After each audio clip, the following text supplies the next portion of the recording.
بەڕێزان ئەندامانی پەرلەمان دانیشتنەکەمان دەست پێ دەکەینەوە. فەرموون.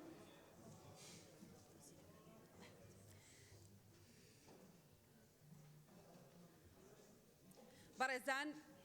بەناوی جەنابتان و بەناوی دەستەی سەرۆکایەتی بەخێرهاتنی بەڕێز وەزیری بازرگانی و پیشەسازی و بەڕێز وەزیری هەرێم بۆ کاروباری پەرلەمانەکەین بەخێربێن سەرچاو.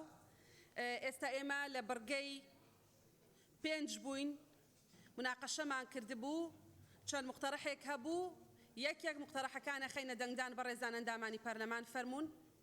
لە شوێنەکانی خۆتان دانیشتن بۆی بتوانین بڕگەکان بخەینە دەنگدان.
بەڕێزان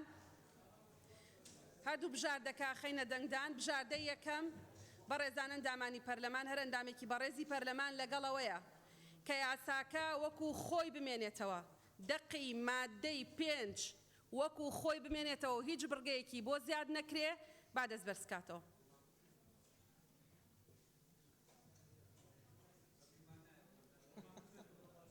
بەڕێزان لابردنی ئەم بڕگەیە ببورن، زیادکردنی ئەم بڕگەیەکە کە خۆی لە ئەسڵا لە ناو مادەی 5 نییە. مادەی 5 خۆی ئەڵێ ڕووبەرە زێدەڕۆکان لە ڕووبەری ئاماژە پێکراو لە بڕگەی 6 لە مادەی 2 لەم یاسایە بە نرخی ڕاستەقینەی باو لەسەر بنەمای خواست و خستنە ڕوو دەخەمڕێنرێت. بەو مەرجەی ڕووبەری زەویەکە لە هەموو حاڵەتێکە لە پارێزگاکان لە 300 مەتر دووجا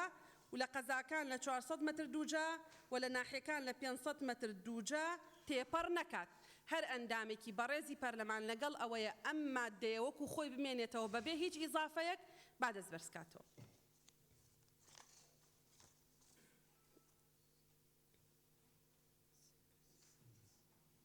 بەڵێ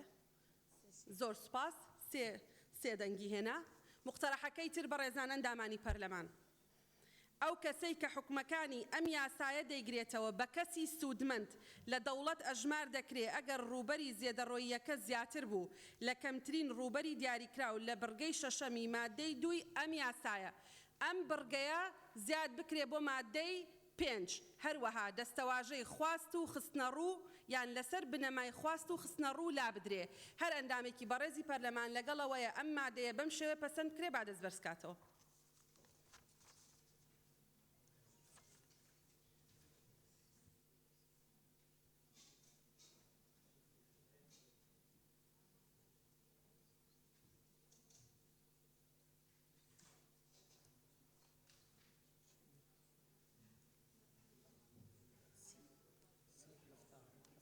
بەڵێ زۆر سپاس بەڵێ بەڕێزانن دامانی پەرلەمان مادەی 5 بەو شێوەیە بەدەنگی 71 ئەندامی پەرلەمانی پەسەند کرا بەڵێ فەرمونون کاکبژار بڕگەی 6 بەڕێز سەرۆکی پەرلەمان خاڵی 6 مادەی 8 هەردوو بەرگەی دووەم و سێیامی لا بدرێت بەڕێزانن دامانی پەرلەمان هەر ئەندامێکی بەڕێزی پەرلەمان قسەی هەیە لەسەرم بڕگەیە با بفەرمێ فەرمونون کاکسپان بەڵێ قسە بکەن فەرموو بەڕێز سەرۆکە پەرلەمانی لە مادە هەشتێ خاڵە دووەم و سێم ڤێرەنگینە و حکومەکانی ئەم یاسا بە خاوەنکردنی ئەو زەویانەش دەگرێتە کە دەکەونە نێوان خانووی دروستکراو لە ناوچەکانی نیشتەجێبوون پێش 13 سێ 2018 دروست کراون و یان ڕۆخێنراون دوای پابەتبوون بە مەرجەکانی ئەم تری ئەم یاسایە لێرم دەبێت ئاماژە بووی چەندێ بدەم گەلێک پارتە زەوی هەبوونە خەلکی خانی ئاوا کردینە لە ژبال لیژنەیەن زێدەگاوی بە هاتینە هەرفاندن یان ڕێک پێ نەهاتیەدان دروست بکەن یان هیچ ئەگەرێکی واستەیەک یان هەر تشتێک بەردەست نەبووە و بشتن خانی خۆی زیدەگاوی دروست بکات دەمێکی دا پارتە زەوی کڕی بۆچی ئەبروکات مابینە دوو خانیان تەجاوزدا و ئەبروکە هەر دوو خانیان تاپۆ بکەین لێت گەل هەندێک ئەو پارتە زەویە کو خوددانەوێت دەستڕۆیشتو نەبووە یان دەستەوی درێژ نەبووە کو بشێت گەهێتە واستەکاریەکێک و بشێتن وی خانی تەجاوز ئاوا بکات یان دوو بلوک داناینە سەرێک ژبال لیژنەیەن زێدەگاویە بە خانیوی هاتیە خراپکردن بۆچی ئەبروکەوی مافی نەدەینەوی کەسیژی ئەو پارتە زەوی بهێتە تاپۆکردن ژبووەکی ئەوژی سوودمان ببیت و هەم ڕوویەوەی کۆمەلگەهەی ژیانوی جیش دێ جوانتر بیتن دەمەک و ڕێکخستنەکە باشتر بووناوەوی جێ بهێتەکردن لەوڕە دیگەل پیشنیارەوەی چەندێت کەم و ئەف مادەوەکی خوبمێنیتن بەڵێ زۆر سپاس کاتە ناو دەنووسین تۆر ئیسماعیل کاک کاروان کاکاوە کاک سەرکۆ تەواو کاک تۆر ئیسماعیل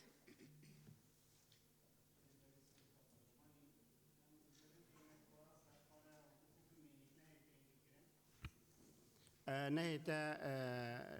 إلغاء كيرن إشباركو أوي قطع عردي باربتر وينا آباكري أو هجار دسكورتا وبيدس هلاتا ونشيا يبجيتا جهكي وسطكاريا كي بخو آفاب كرد باربترش فقير ياخو وبيدس هلات ياخو نآباكري كي ويجي كري وكي أفيدي كري وحسكر بخو آباكت شباتيفا وشكرا در كربا بس نا يعني دسكورتياوي نشيا وبيدا صلاتياوي نشيا از بيجن بلا نهيتا محروم كرن خاصة اگر وي حيازة هبيتا لسروي بارچا عردي وجالكس باس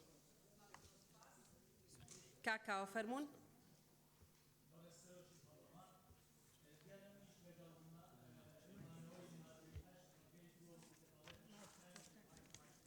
والله مایکە کە پێ بەس نەزانم دەنگێت بەڕێز سەرۆکی پەرلەمان منیش لەگەڵمانەوەی بڕگەی دووەمم لە مادەی 8 کە دەڵێ حکومەکانی ئەم یاسا بە خاوەنکردنی ئەو زەویانەش دەگرێتەوە کە دەکەونە نێوان خانووی دروستکراو یعنی ناکرێت دوو خانوو دروستکرابن بە زێدەڕۆیی پارچە زەویەک کەوتبێتە نێوانیانەوە کە ئەم پارچە زەویە خاوەنەکەی بە هەر هۆکارێک بێ نەیتوانی بێت خانووی لەسەر دروست بکات ناکرێتن ئەمەش تاپۆ نەکرێت بۆ ئەو کەسێک کە خاوەنی پارچە زەویەکەیە دیارە بێگومان ئەو پارچە زەویەی ماوەتەوە ئەو کەسەی کە خاوەنیەتی کەسێکی هەژار و دەستکورت و کەم دەرامەتە بۆی نەیتوانیوە بە خانووی لەسەر دروستکە بۆیە لەگەڵ ئەوەم کە ئەمیش تاپۆ بکرێت و پشتگیری لە قسەکانی دکتۆر ئیسماعیل و کاکسیپان دەکەم زۆر سپاس زۆر سپاس ئێمە ئێستا دووش دەخەینە دەنگدان یەکەم کێماوە کاکێویدار جنابی سەرۆکی پەرلەمان من لەگەڵ بە هیچ شێوەیەک چکۆیمان لە پەرلەمانی کوردستان لەگەڵەوە نین هەر کەس بخۆی دەوڵەمەند ببێتن هەر کەسی پارچە زەویەکی گرتی بەناوی بکات ئێرە پەرلەمانە ینی نابێتن بە عەتف قسە بکەین بەڵێ سپاس دکتۆرە فەرموون بەڵێ بەڕێز سەرۆکی پەرلەمان ئەو بڕگەیە کە نێردراوەتەوە بە مەبەستی ئەوەی کە هەڵگیرێ لە ناو یاساکە مەبەست لێی و ئامانج لێی خزمەتکردنی شیرازەی کۆمەڵایەتیە چونکە زەویەک کە دەکەوێتە نێوان دوو خانووی تەجاوز لە ئێستاوە هەردوو ساحێبی خانووی تەجاوز سیلاحیان حازر کردووە کە ببێ بە شەڕ لە نێوانیاندا ئەو دەڵێ هی منە ئەویش دەڵێ پارچە عەرزەکە لە من نزیکترە و هی منە ئەوە لەلایەک لەلایەکی ترەوە حیازە تەنها بۆ منقولە بۆ عقار نییە. کەسێک کە تاپۆی عەرزێکی لەبەر دەستدا نەبێتن و لە باخەڵی نەبێت چۆن دەتوانێت ئیسپاتی بکاتن کە ئەو عەرزە ئیویە. ئێستا ئەو مۆبایلە من دەتوانم بڵێم ئی منە چووکە لە دەستی منە منقولە، بەڵام تاپۆت نەبێت چۆن ئیسپات دەکەی حیازەی ئەو ئەرزە ئی تۆیە. ئەو ئەرزە کە دەکەوێتە نێوان ئەو دوو خانووە باوەڕ بکەن شیرازەی کۆمەڵایەتی تێک دەچێت، پەیوەندی دراوسەیەتی تێک دەدا، بابەتەکە کە جێڕاوەتەوە لە بنەمایەکی علمیانە جێردراوەتەوە بۆ ئەوەی کێشەی کۆمەڵایەتی لە نێوان ئەو خەڵکە هەژار و فەقیرە دروست نەبێتن کە ئێمە بەتەماین خانووەکانیان بەسەردا تاپۆ بکەین. زۆر سپاس. زۆر سپاس. دەخینە دەنگدان هەردووکی. یەکەم مانەوەی مادەکەوەکو خۆی بە هەر سێ بەرگەکەی. هەر ئەندامێکی بەڕێزی پەرلەمان لەگەڵەوەی مادەی 8 وەکو خۆی بمێنێتەوە بە هەر سێ بەرگەکەی با فەرمێ دەنگ بدە.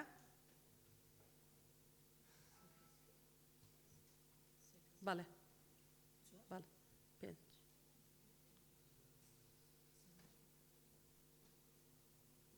بەڵێ. زۆر سپاس. 5 کەس.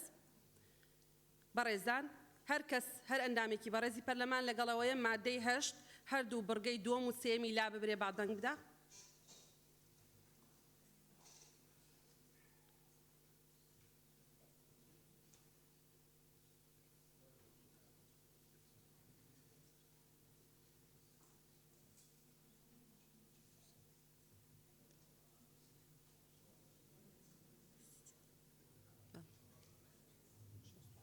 بەڵێ زۆر سپاس. بەدەنگی 67 ئەندامی پەرلەمان پەسەند کرا.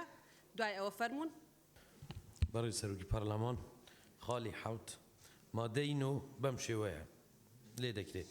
حکومەکانی ئەم یاسا ئەو زەویانە ناگرێتەوە کە مافی خاوەندارێتی یان ڕەفتارکردنی پێکاتە ئاینی و نەتەوەیەکانی لەسەرەوە لەلایەن کەسانی تر زێداڕووی کراوەتە سەر جگە لە خۆیان کە دەتوانن لە حکومەکانی ئەم یاسایە سوودمەند بن. بەڕێزان ئەندامانی پەرلەمان ئەو کاتێک کە ئەم مادەیە پەسەند کرا لەسەر داوای بەڕێزان لە پێکهاتەکان بوو کە ئەو زەویانەی کە لە ئەسڵاهی پێکهاتەکانە ئیستثنا بکرێن لە حکومەکانی ئەم یاسایە جگە لە خۆیان کە بۆیان هەیە لێی سوودمەند ببن، بەڵام لەو بۆچوونەی کە بۆمان هاتوۆتەوە پێمان دەوترێت کە زۆر ڕوون نییە، بۆیە بۆ شتێک زیاد بکەین بۆ ئەم بڕگەیە بۆی زۆر ڕوون بێ کە حکومەکانی ئەم یاسایە جێبەجێ دەبێت لەسەر یەکێک لە پێکهاتەکان کە مەرجەکانی تاپۆکردنی زێدەڕەوی تێدا بێ ئەگەر خۆیان کردبوویان. واتە بۆ نمونە زەویەکە ئەگەر هی کریستیانەکانە زێدەڕەوی لەلایەن کەسێکەوە کراوەتە سەر کە خۆی هەمان معتەقەدی هەیە، هەمان بیر و باوەڕی ئاینی هەیە، حکومەکانی ئەم یاسایی بەسەرا جێبەجێ بێ بە مەرجێ مەرجەکانی تری کە بۆ هەموو کەسێک لێرە لەم یاسایە دانراوە لە ئەویشا هەبێ. بەڵام ئەگەر کەسێک لە ئاینێکی تر تەجاوزی کرد بۆ سەر زەویەکە ئەوە لە حکومەکانی ئەم یاسایە ئیستیسنا دەکرێت. ئێستا ئەگەر بەڕێزان لە پێکاتەکان قسەیان لەو بارەیەوە هەیە فەرمونون، دواتریش دەرفەت دەدەینە ئەندامانی تری پەرلەمان. فەرمونون. زۆر سپاس بەڕێز سەرۆکی پەرلەمان. وەڵا من سپاسی جارێکتر سپاسی سەرجەم خوشکوبرانی پەرلەمانتار دەکەم کە لە خوێنی دووەمی ئەم یاسایە ڕێژەیەکی زیاتر ئەم مادەیە لە سەرجەم مادەکانی تری هێنا بە تاکید ئەم خاڵەش ئەم با بڵێن عیبارەتەش کە بۆی زیاد کراوە تاکید لەوەی دەکات کە ئەم مافی ئەم پێکاتانە تەجاوز نەکرێتە سەریان. بەڵام من تێبینیەکم هەبوو هەر لەسەر مەسلەی زمانەوانی بوو، ئەویش برای بەڕێزم کاکمەم لە دانیشتنیەکەمی لە بەیانیەکەی باسی کرد مەسلەی ڕەفتارکردن. نازانم کە دەڵێ مافی خاوەندارێتی یان ڕەفتارکردنی، نازانم وشەی بەکارهێنانی جوانتر نایە لە ڕەفتارکردنی لەم شوێنەیە کە لەم مادەیە داهاتوە. زۆر سپاس. بەڵێ کاک بژار فەرمونون. بەڕێز سەرۆکی پەرلەمان مافی ڕەفتارکردن دەستەوەژە مصطلحێکی درستی قانونیە کولڤێرێدا بکاراتی ji ber ku حق التصرف معروفە تەمی قانونا بتایبەت قانونێت خاص دا بکاراتیە و یا دیارە، یعنی بەدی لێvê باشتر نینە ku bête بکارînan dîtina lijna yasayî. هەر ئەندامێکی تری بەڕێزی پەرلەمان قسەی هەیە لەسەر ئەم بابەتە؟ بەڵێ کاکمەم فەرمونون. بەڕێز سەرۆکی پەرلەمان من پرسیارێکم هەیە دواتر ڕائەکەی خۆم دەرەبڕم. پێکهاتەی تورکمان هەیە پێکهاتەی سریانی کلدان ئایا کورد پێکهاتی نەتەوەیی یان نا ئایا کورد پێکهاتی نەتەوەیی یان نا منەوە پرسیارم هەیە ئەگەر وایە کە من پێم وایە بەڵێ کوردیش پێکهاتیەشی نەتەوەیی وەک چۆن عەرەبیش پێکهاتی نەتەوەیە فەڕەنسیش پێکهاتیەشی فەڕەنسیە ئەم مادەیە بۆیە ئەگەر بەپێی ئەمە بێت ئەوەی کە نایگرێتەوە حکومەکانی ئەم یاسا نایگرێتەوە کەواتە هەمووانەشی کە پێکهاتەی نەتەوەیی کورد خاوەندارێتیەکە هەرێمی خاکی کوردستان لە عێراقدا کە عێراق نزیکەی 430,000 کیلۆمەتر مربعە خاکی کوردستان نزیکەی 72,000 کیلۆمەتر مربعە بە ناوچەی جێناکۆک هەرێمی کوردستان نزیکەی 38,000 کیلۆمەتر مربعە کۆی ئەمانی کە لە ژێر دەسەڵاتی حکوومەتی هەرێمی کوردستانەیە بەشێکی زۆری مڵکایەتی بۆ پێکاتی کورد هەر لە عێراقیشدا و 72,000 کیلۆمەتر پێکاتی خاکی کوردستانە من پێم وایە لەسەر مەفهومی پێکاتی نەتەوەییەکان تهدید بکرێت کە مەبەستمان لە پێکاتەکان پێکاتی بۆ نمونە تورکمان ئاشووری فلان ئەمانە تهدید بکرێت ئەگەر بڵین پێکاتی نەتەوەیەکان ئیشکالێتێکی تیابێت کە کوردیش ئەگرێتەوە خاکی کوردستان کورد کەواتە حکومەکانی ئەم یاسایە نایگرێتەوە پێم وایە ڕەنگە ئیشکالێتی هەم زمانەوانی ئەم ئیشکالێتی قانونیش دروستکە و سپاس زۆر سپاس تەواو کەسی تر قسەی نێ بەڵێ کاک جەلال فەرموون بەڕێز سەرۆکی پەرلەمان دیارە بە ژمارەنەوە یاسایەک لە ساڵی 2008 بۆ مافی پێکاتەکان دەرچووە و لەوێدا پێناسە کراوە و پێناسەکە لەوێدا ئاماژەی پێکراوە کە پێکهاتە کێن لە هەرێمی کوردستان لەم یاسایە تهدید کراوە بۆیە گرنگ نییە لێرەدا تهدید کرێتەوە جەناب یاسای ژمارەنەوەی ساڵی 2010 ئاف و 15 زۆر سپاس زۆر سپاس بەڕێزان ئەندامانی پەرلەمان ئەزانی کاکمەم پێکە ئەزانم جەنابەت لە ڕوانگەیەکی ئەدەبی سۆسیۆلۆجیەوە قسە دەکەی ئێمەش لە ڕوانگەیەکی قانونی سەرفەوە قسە دەکەین پێکهاتەکان کە لە هەرێمی کوردستان شائع بۆ تعریفی پێکهاتەکان لە هەرێمی کوردستان ئەو پێکهاتە ئاینی و نەتەوەیانە دەگرێتەوە کە ژمارەیان کەمترە بە بەراورد بە پێکهاتەی موسڵمان و کورد تعریفەکان واضحە و هەم لە ڕووی قانونیەوە و لە ناو قانونەکان و هەم لە ینی ئەدەبیاتی قانونی و ئەدەبیاتی سیاسی وڵاتی ئێمە و لە یاسای هەڵبژارنەکانیش فەرموون بەڕێز سەرۆکی لیژنەی یاسایی ئێستا مادەکە بخوێنەوە بەڵێ کاکتۆر بەڵێ بەڕێز سەرۆکی پەرلەمان لەسەر تەواوی ئەو بڕگەی خاڵی یەکەم لە بەرنامەی کار ئەگەر بگەڕێنەوە سەر پەیڕەوی ناوخۆی پەرلەمانی کوردستان لە مادەی 90 خاڵی سێەم دەڵێ لە دانیشتنی دەنگدان ڕێ بە گفتوگۆیان پێشکەشکردنی پێشنیاری تازە نادرێ کەواتە ئەو گفتوگۆی ئێمە کردومانە لە دەستپێکی کۆبوونەوە تاکو ئێستا بە مخالفی ئەو پەیڕەوە بۆ کە لەبەر دەستمانە کاکتۆر ئەمە حاڵەتێکی تایبەتە ئەگەر سەری مادەی 95 بکەی بە وازەحی حاڵەتێکی تایبەتە لە دوای ئەوەی کە یاسایەکی پەسەند کراو لەلایەن بەڕێزان لە سەرۆکاتی هەرێم دەگەڕێنرێتەوە ئالێت و میکانیزمەکەی جیاوازە تاوتوێش دەکرێ و دەنگیشی لەسەر دەدرێ سپاس خوێندنەوەی سێم لە بەیانان نییە و تەنها ئەم خوێندنەوەی هەیە کە یەک جار بڕیاری پەرلەمانێک لاکەرەوە دەبێت فەرموون کاکتۆر بژار بەڕێز سەرۆکی پەرلەمان هەر دیسان خاڵی 7 مادەی نو حکومەکانی ئەم یاسا ئەو زەویانە ناگرێتەوە کە مافی خاوەندارێتی یان ڕەفتارکردنی پێکهاتە ئاینی و نەتەوەییەکانی لەسەرە و لەلایەن کەسانی تر زێدەڕووی کراوەتە سەر جگە لە خۆیان کە دەتوانن لە حکومەکانی ئەم یاسا سوودمەند بن بەڕێزان ئەندامانی پەرلەمان ئێمە دوو بژاردا خەینە دەنگدان یەکێکیان مانەوەی مادەی نۆیە وەکو خۆی بەبێ ئەو زیادەیە هەر ئەندامێکی بەڕێزی پەرلەمان لەگەڵەوەیە مادەکە وەکو خۆی بمێنێتەوە با دەست بەرزکاتەوە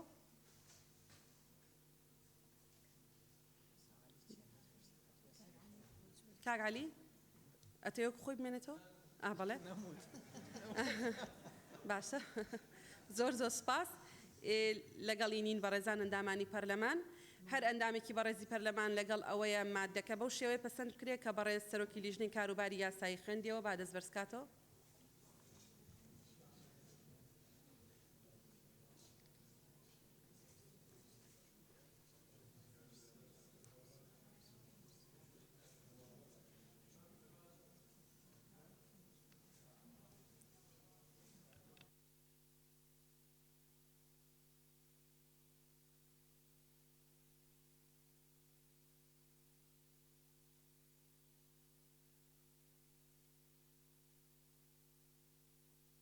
باس بەدەنگی 87 ئەندامی پەرلەمان پەسەند کرا فەرمونون.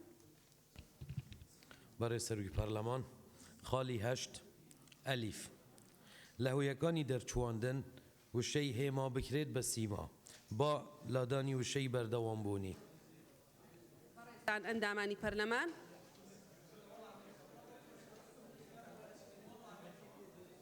بەڕێزان ئەندامانی پەرلەمان ئەگەر بە ئەندامێکی بەڕێزی پەرلەمان لەسەر ئەم بابەتە قسەیەکی هەیە فەرمێ با قسە بکە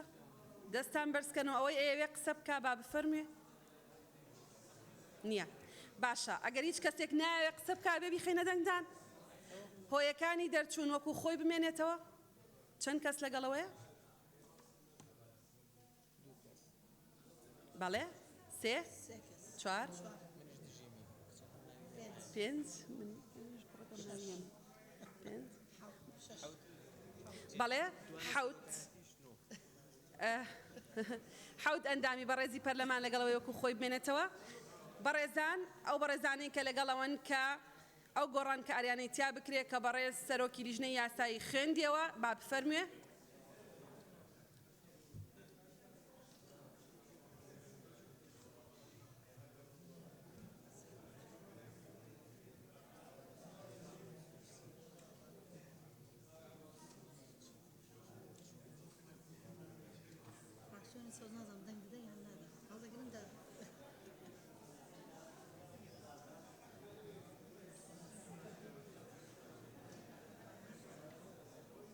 بەڵێ بەڵێ بەڕێزان ئەندامانی پەرلەمان ئەم بڕگەیەش بە دەنگی 6 ئەندامی بەڕێزی پەرلەمان پەسەند کرا. ئێستا کۆی گۆڕانکاریەکانی کە لەسەر داوای بەڕێزان لە سەرۆکایەتی هەرێم داوا لە پەرلەمان کرابوو پێداچوونەوەی پیا بکرێ دەخەینە دەنگدان هەر ئەندامێکی بەڕێزی پەرلەمان لەگەڵەوەیە یاساکە بەو گۆڕانکاریەوە جارێکی تر پەسەند بکرێتەوە کە بڕیاری پەرلەمانی کوردستان لەمڕۆ یەکلاکەرەوە دەبێ با بفەرمێت دەنگدا.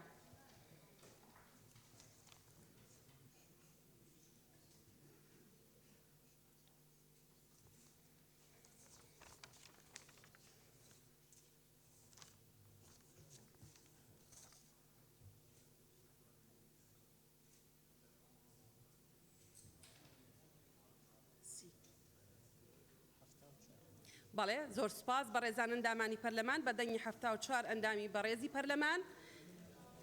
هەموو پێداچوونەوەکان بەو شێوەی کە بەڕێستان دەنگتان لەسەردا بوو پەسەند کرا. ئێستاش یاسای ژمارە 3 ساڵی 2019 یاسای بەخاوەنکردنی ئەو زەویانەی لە سنووری شارەوانیەکان زیێدەڕۆیان لەسەر کراوە لە هەرێمی کوردستان عێراق پەسەند کرا. پیرۆزبایی لە خۆمان و لە هەموو هاوڵاتیانە دەکەین کە دەتوانن لە یاساکە سوودمەند بن. بەڕێزان ئەندامانی پەرلەمان ئێستا بڕگەی سێمی بەرنامەی کارەکەمان جێبەجێ دەکەین کە بریتیە لە خستنەڕووی بیرۆکەی بەڕێز لەنجە ئیبراهیم عەبدوڕەحمان پەیوەست بە بەرزڕاگرتنی ڕۆژی جیهانی قوربانیانی جینۆساید بە پێی خاڵی 2 بڕگەی یەکەم لە مادەی 49 پەیڕەوی ناوخۆی پەرلەمانی کوردستان داوای لێ یەکەین لە ماوەی 10 دقەیە بیرۆکەکە بخاتە ڕوو فەرموون. بەڵێ بەڵێ بەڵێ بەڕێز سەرۆکی پەرلەمان بڕگەی دووەمی بەرنامەی کار بەڵێ ببورن بەڵێ ڕاستەکەی بەڵێ ببورن لەنجە خانیەک تۆز تەحەمولکە ببورە ئەمڕۆ ماندوو بووین زیاد ماندوو بووین ڕەنگە پەیوەندی بەوە بێ. بەڕێزان بڕگەی دووەم جێبەجێەکەین کە خوێندنەوەی یەکەمە بۆ پرۆژە یاسای مادە هۆشبەرەکان و کارتێکارە عەقڵیەکان لە هەرێمی کوردستان عێراق بە پێی حکمی بڕگەی چوارەمی مادەی 80 و مادەی 81 و بڕگەی یەکەمی مادەی 83 لە پەیڕەوی ناوخۆی پەرلەمانی کوردستان فەرموون بەڕێز سەرۆکی لیژنەی یاسایی. بەڕێز سەرۆکی پەرلەمان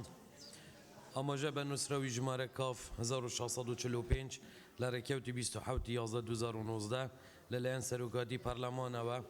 ئاراستەی لیژنەی کاروباری یاسایی کردووە سەبارەت بە پرۆژێ بەڕێزان بێڕێزان بێدەنگی بۆی بتوانێت بیخەنێتەوە فەرموون بەڕێزان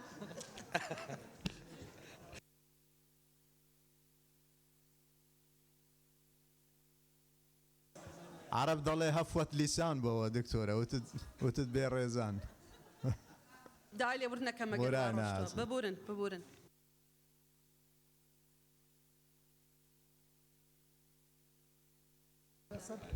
برای سروکی پارلمان ئاماژە بە نووسراوی ژمارە کاف 1645 لە ڕێکەوتی 27/11/2019 لەلایەن سەرۆکاتی پارلەمانەوە ئاراستەی لیژنەی کاروباری یاسایی کردووە سەبارەت بە پرۆژە یاسایی مادە هوشبەرەکان و کارتێکار عەقلیەکان لە هەرێمی کوردستان داش عێراق هەروەها ئەم پرۆژە یاسایە کە بە نووسراوی ئەنجومەنی وەزیرانی ژمارە 10238 لە ڕێکەوتی 25/11/2019 ئاراستەی پەرلەمانی کوردستان کراوە ئێمە لیژنەی کاروباری یاسایی ڕۆژی چوارشەممە ڕێکەوتی 27/11/2019 کۆبوونەوەی خۆمان ئەنجامدا راپۆرتی لیژنە بەرزکراوە بوو سەرۆکایەتی پەرلەمان کە تێدا هاتووە پشتبەستن بە حکمی بەرگەی یەکەم لە مادەی 83 پەیڕەوی ناوخۆی پەرلەمان خوێندنەوەی یەکەم بۆ ئەم پرۆژە یاسایە بکرێت بەڕێ سەرۆکی پەرلەمان ئەم پرۆژە یاسایە لە 51 مادە پێکهاتووە لەگەل هۆیەکانی دەرچواندن و لەلایەن ئەنجومەنی وەزیرانەوە پێشکەش کراوە داوا لە بەڕێستان دەکەین ئەم پرۆژە یاسایە ئاراستەی لیژنە پەیوەندیدارەکانی پەرلەمان بکرێت زۆر سپاس. بەڵێ زۆر سپاس ئەم پرۆژە یاسایە کە لەلایەن حکوومەت یاریێمی کوردستانەوە بۆمان هاتووە ئاراستەی لیژنە هەمیشەیەکانی ناوخۆ تەندروستی کاروباری یاسایی یەکرێ لەگەڵ سەرجەم ئەندامانی پەرلەمانی کوردستان. بەڵێ زۆر سپاس. بەڕێستان دەتوانن بڕۆنەوە شوێنەکانی خۆتان بەڕێزان لە لیژنەی یاسایی زۆر سپاستانەکەین. کاک بەڵێن جەناب نوقتە نیزامی تەبوو دوایی کاک ئومێد. بەڕێز سەرۆکی پەرلەمان دیارە نوقتە نیزامەکە پێشتر بوو جەناب وت دەرفەت بن بە خاڵی ئەوە خاڵی ئەوە بەرنامەی کار یەکەم تێپەڕێنین دوایی قسە بکەن بۆیە لەو کاتە قسم نەکرد بەڕاستی لەسەر شێوازی کاری پەرلەمان لەسەر پەیوەندی نێوان پەرلەمانی کوردستان لەگەڵ وەزارەتەکان قسە کرا یعنی ئێمە ئەو هەماهەنگی کە دەستەی سەرۆکایەتی پەرلەمان کردوێتی ڕاستە لە ئاستی پێویستان نییە لە تمۆحی هیچ کەسێکمانان نیە ئەمانەوەی ئیشوکارەکان باشتر بڕوە بەڵام ئەمە ناکاتە ئەوەی کە بەڕاستی ئێمە لە ئێستاوە سەنگەرێک بگرین لە وەزارەتەکان من نەوتە بێژی هیچ وەزارەتێکم لە جاتی حکومەت وەڵام هیچ کەسێک گەدەمەوە بەڵام دووسێ جار لێرە لەم